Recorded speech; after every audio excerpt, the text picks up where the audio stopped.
abantwana bakwethu funeka siwalungisa wonke lamaphutha esiwenzile ngoba mabi kwaziwa ukuthi isonto lenhlonipho umebuza sayitsheni ubuza umfundisi ukuthi yiphi le nhlonipho endume ngayo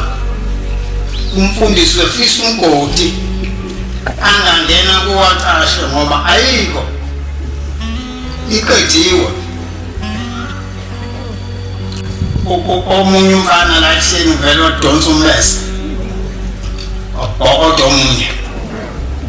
uphuthunyiswa esibhedlela babuye bazombilela ngicela kungoshemba mphilisi akena endlini kwaphuma inyembezi yonke lento igibela lini umkhokheli ubhodwe umkhwenyana wakhe ngombese akena endlini kwaphuma inyembezi yonke lento igibela lini umkhwenyana wakhe iNazaretha kufakela ningubo emhlophe le uthi uyiNazaretha umesho kanti inhliziyo iNazaretha ayikwemboza nje ayiko ingubo emhlophe esho lutho ngoba umboze indaba enkulu Matthew 7 verse 15 to 21 xwayani abaprofeti bamanga xwayani abaprofeti bamanga xwayani abaprofeti bamanga abeza kini bembathise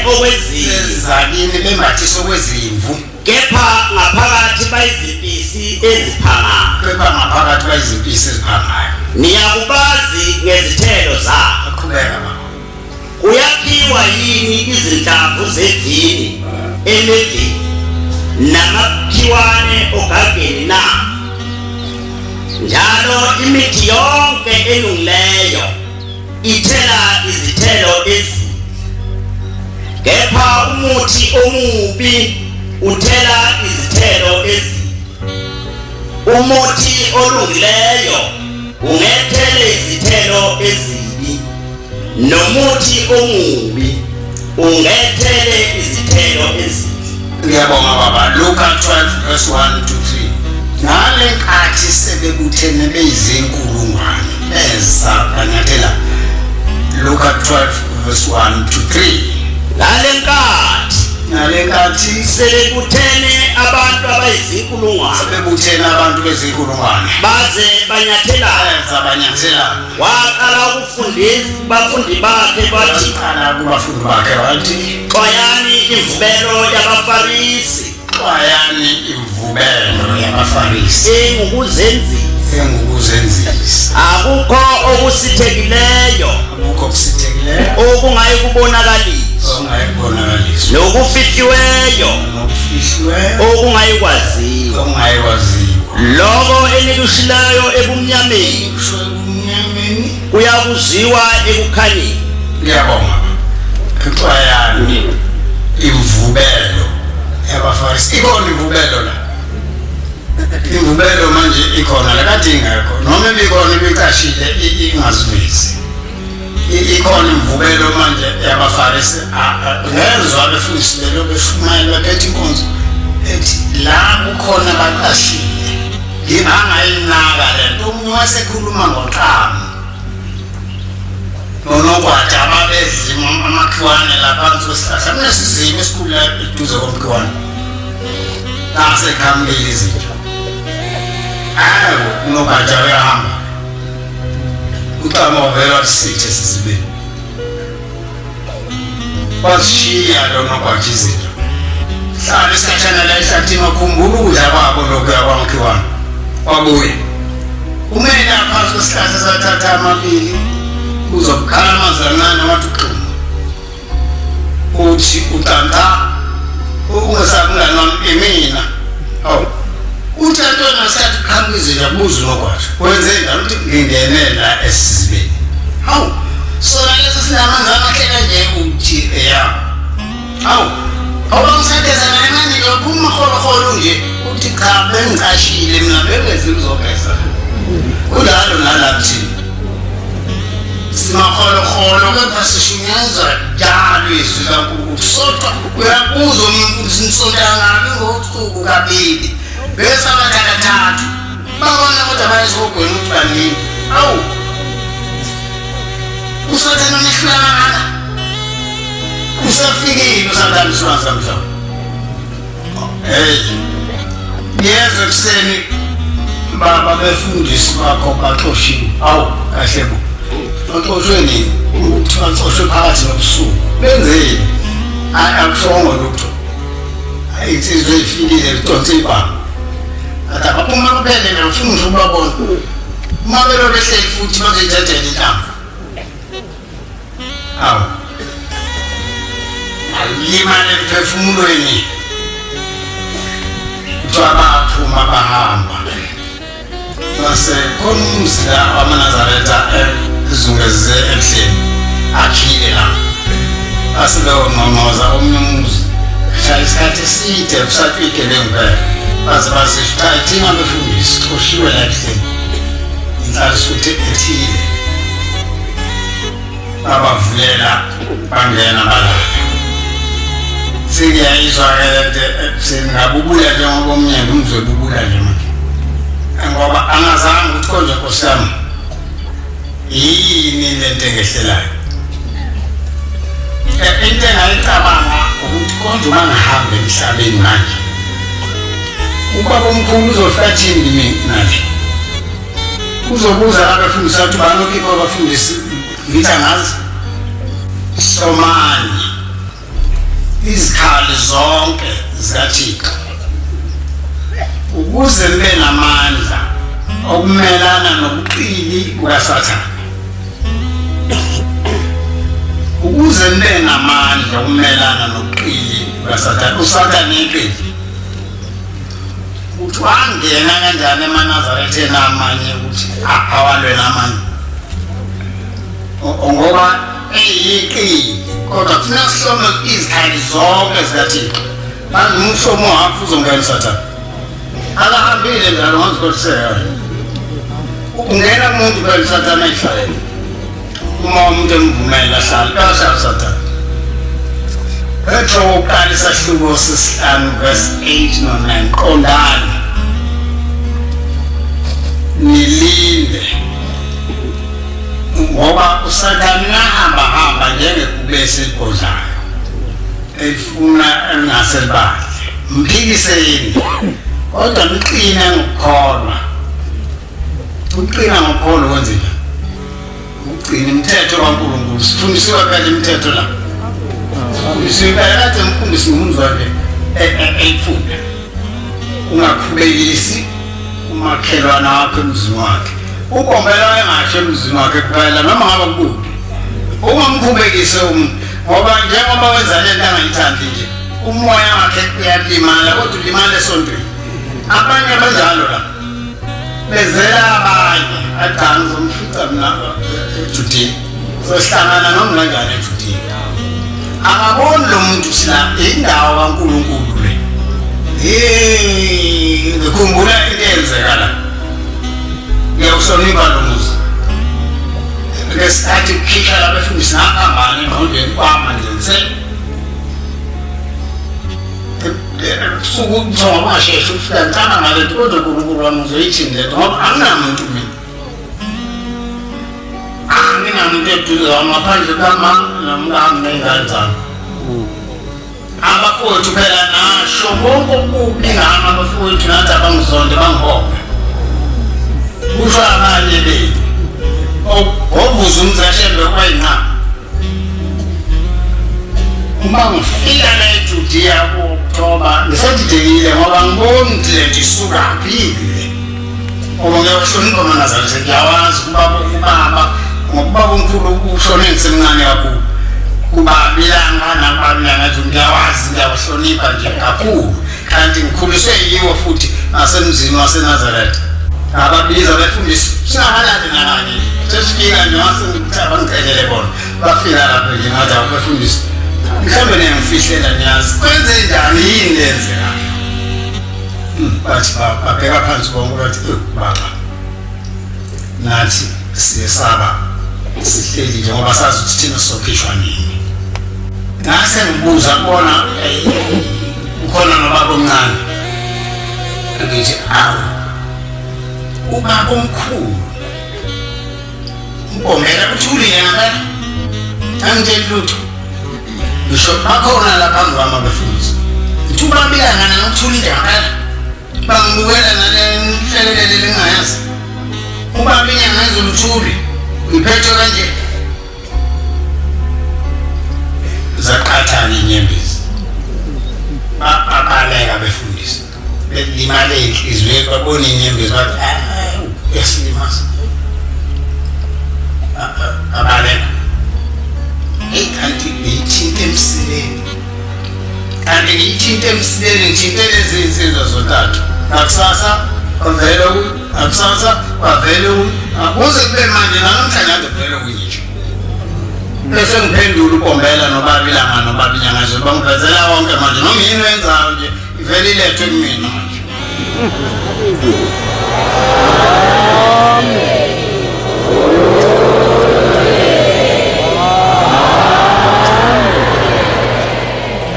inhlonipho ngifihle into ebishiwa abafundisi sisekuhleni nentsha khona abafundisi abasithupha beze kumina siqedele lo mcimbi wenjalithi nathi abafundisi baba kuba kubonile umsebenzi wentsha ukuthi ubumuhle cha ubone impela ubumuhle kakhulu wathi baba siqeleleke entsheni nabantu inhlansuthi siqele into yinye sele khona manje yaphuma ngesikhathi lehlupha siqelele baba inhlonipho abasihloniphi kuze kube manje ngoba basikhipha phela besikhombe ngepha manje abaphindanga bazi ukuthi umfundisi yini alimana awu inhlonipho kulaba bantu ngoba phela kunaza sezosala nalezi ngane zethu manje mazigwegweka nje zizoyiphatha kanjani lento ngoba ifuna isandla sibuzisiwe lento ukunilonde ezandleni lento ngakuyiphathe lento inonkulunkulu phakathi lento ukifuna ukuthi noma umuntu onawo amaphuthana kodwa enhliziyweni hayi bemhlophe inhliziyo yakho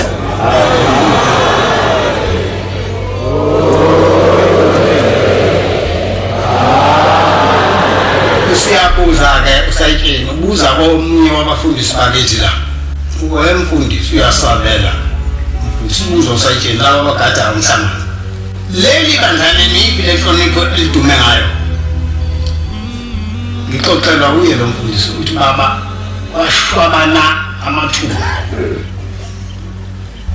ngoba kwaphela kwacaca ekade khona kulezi zinto zenziwa ezimbi lezo amakholo abantu abahlonishwa kangaka emhlabeni uthi cha ngabuye baba ngamphendula ngathi kuyasehlela nathi asikwazi lokho akufundiswanga lokho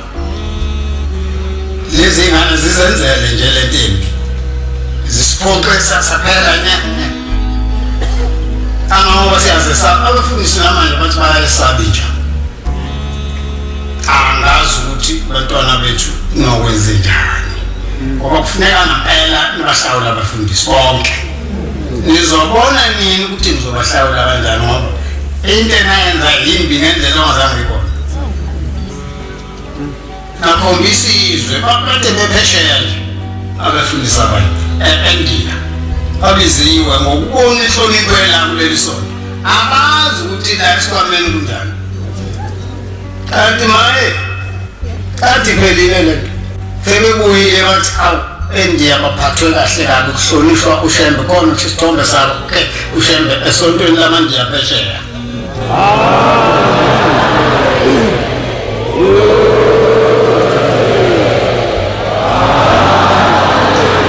okubisi kodwa wena la uhlezi umsebenzi kaNkulunkulu wahlushekela kangaka ukhuthele ndibani waseRoma besithathu 10:20 njengokulotshiweyo ukuthi ngakho olungileyo akukho olungileyo noyedwa ngakho oqondayo ngakho ofuna uThixo bedukile bonke bonakele kanye ngakho owenza okuhle ngakho noyedwa abavulekileyo bakhohlisa ngezilimi zabo isihlungu sezinyoka siphansi kwezindebe zabo umlomo wabo ugcwele ukuthuka nokubaba izinyawo zabo zishesha ukuphalaza igazi ukuchitheka nosizi kusezindleleni zabo indlela yokuthula abayazi ukumesaba uThixo akukho phambi kwamehlo abo. Ngiyabonga. Jobe 18 verse 5 to 21. Kanti isibani sokhohlakeleyo siyakucima nenhlansi yomlilo wayo ayikukhala kuyakuba mnyama ethenteni lakho ubhaqa lwakhe luyakucinywa phezulu ukunyathela kwakhe okunamandla kuyakufinyezwa ukuqonda kwakhe kuyakumwisa ngoba izinyawo zakhe ziyamphonsa ogibeni uyahamba phezulu kwamavili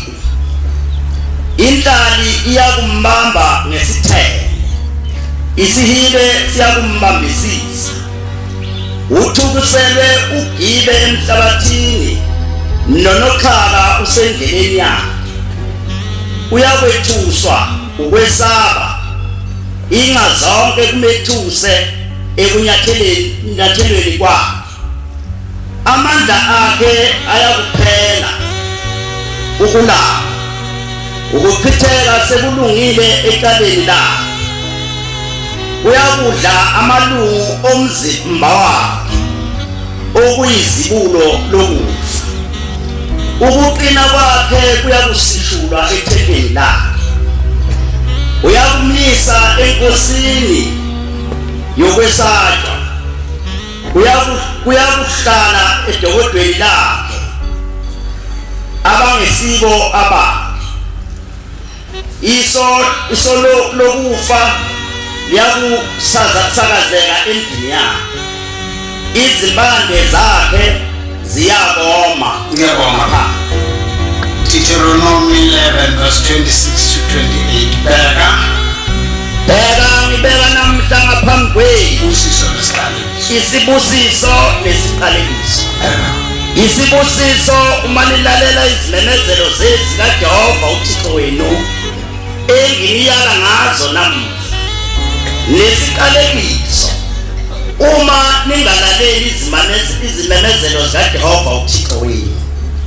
niphendukele kwezinye izindlela kunenginiyala ngazo namuhla ukulandela ezinye izithixo eningazaziyo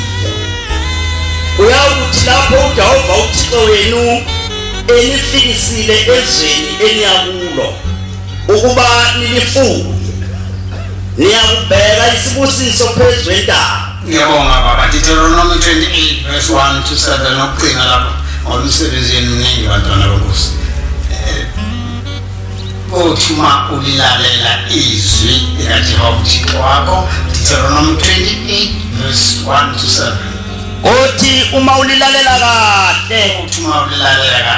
izwi likaJehova uThixo wakho ukuqaphela nokuzenza zonke izimemezelo engikuyala ngazo namuhla uJehova uThixo wakho uyakukuphakamisela phezu kwezizwe zonke ezisemhlabeni zonke lezi zibusiso ziyawukuza phezu kwakho zikufikele uma ulilalela izwi kaJehova uThixo wakho uyakubusiswa emzini uyakubusiswa nasensimini iyakubusiswa inzalo yomzimba wakho nezithelo zomhlabathi wakho nenzalo yezinkomo zakho nokuzala kwezinkomo zakho nemihlambi yezimvu zakho liyakubusiswa iqoma lakho nezitsha zakho zezinkwa. Ngiyabonga.